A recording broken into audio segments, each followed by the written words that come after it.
Non, vous savez, ceux qui nous dirigent actuellement sont trop organisés pour leurs affaires personnelles, à telle enseigne que les députés eux-mêmes ne peuvent pas suivre, surtout ceux qui sont de bonne foi parmi eux.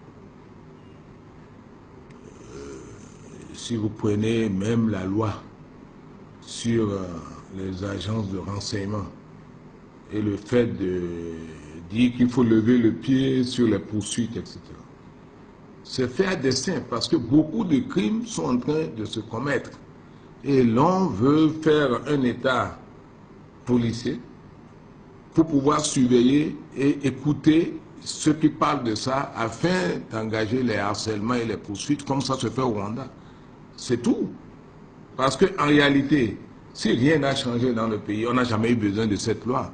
Et si vous suivez la manière dont le pillage s'organise, parce que beaucoup ne réfléchissent pas ou ne comprennent pas comment on organise le pillage et le siphonnage des ressources nationales en créant des impôts pour les financer.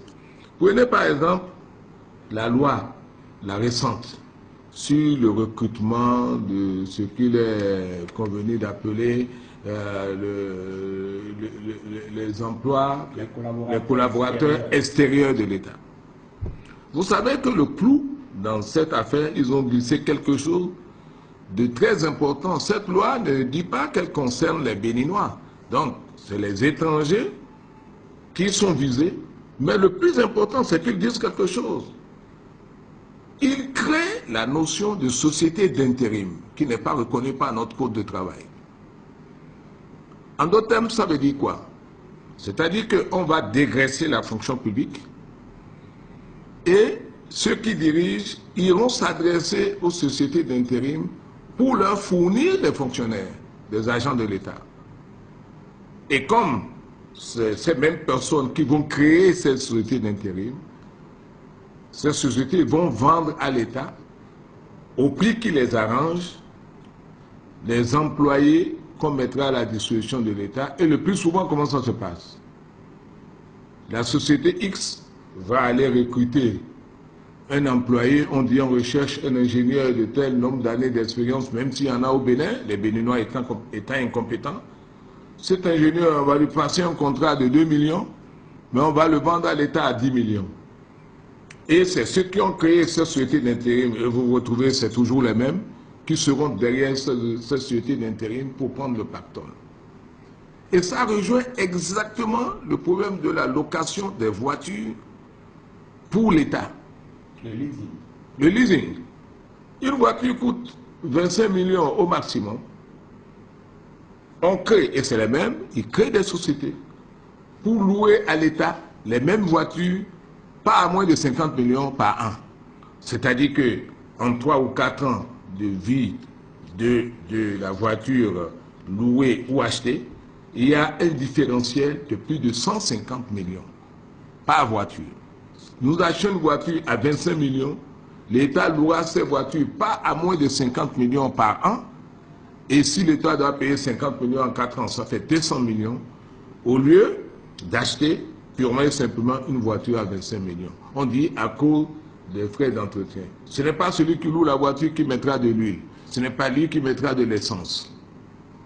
Alors, qu'est-ce qui peut justifier qu'on fasse payer de telles charges à l'État s'il n'y a pas derrière l'idée de siphonner par tous les moyens les ressources de l'État?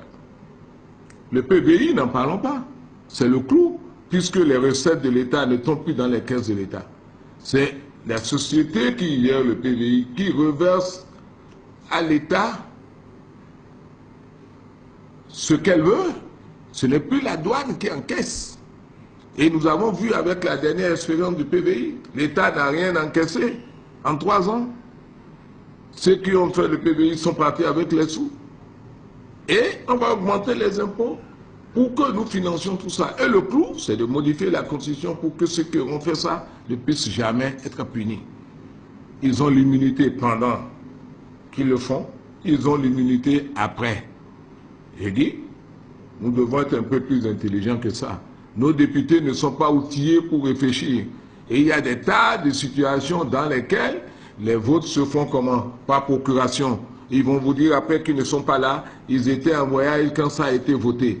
Mais il faut qu'on prenne conscience de manière publique que l'on se prépare, l'on est en train de nous gruger, l'on est en train de nous appauvrir et de créer les impôts pour s'enrichir. Si les Béninois ne comprennent pas ça, la constitution qu'on est en train de modifier, c'est le clou pour assurer la couverture totale des crimes qu'on est en train de commettre aujourd'hui.